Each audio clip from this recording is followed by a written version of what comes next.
So David, how did you configure the chair? So you can see here my final configuration for this chair. I ended up with a 160-gram chair that cost $16 based on having 4 metal legs. I didn't give it arms, I gave it a metal back, and of course the 100-gram metal seat that was required. As far as how I actually did this though, like before, I started off by writing out the initial constraints we were given. The chair has to cost less than $16, it has to have a 100-gram metal seat, and if it has a 100-gram metal seat, then that seat has to cost $10. So 100 grams times 10 cents per gram means $10 for the seat. After this, however, we're already pretty close to our price limit. So the plan I'm using might specify that when we're getting within a certain range of our price limit, to operate under a heuristic that calls for minimizing the cost. That heuristic in that plan might then say, find the part that can be minimized the most next. That part would be the arms. The arms had a range of 0 grams to 50 grams, meaning that arms are not even required in our chair. So to minimize our costs, we're going to go ahead and cut the arms and say that our arms cost nothing. Now our plan might recognize that we're no longer quite as constrained by our price, so we're going to choose the next most important part of the chair, which might be the legs.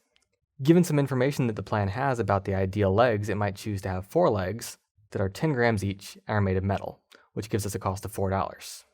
Based on the $10 seat and the $4 legs, we now know we have $2 left for our back. The plan may have a heuristic that says it's ideal to match materials, or the plan may have a heuristic that says that metal is the optimal material to use, so it may choose metal, and given $2 for the remaining money, and a material of metal, it can derive that 20 grams is the mass available for the back. Then now that all of these individual variables have been assigned, we can then see that the final mass is 160 grams, and has a cost of $16. At most, $16 meets that constraint, and we have our 100-gram metal seat over here. That's good, David. It's important to note that David used several different kinds of knowledge. First, he had knowledge of the generic chair. He knew about the components, he knew about the slots, but not necessarily all the fillers for the slots. Second, he had heuristic knowledge. He used the term heuristic. Recall that the term heuristic stands for rule of thumb.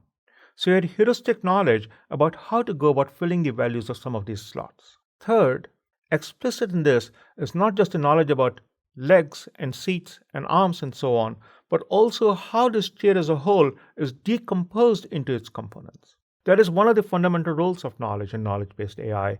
It allows us to structure the problem so that the problem can be addressed efficiently.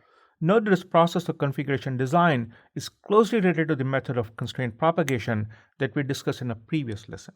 Here are some constraints, and these constraints have been propagated downwards in the plan abstraction hierarchy.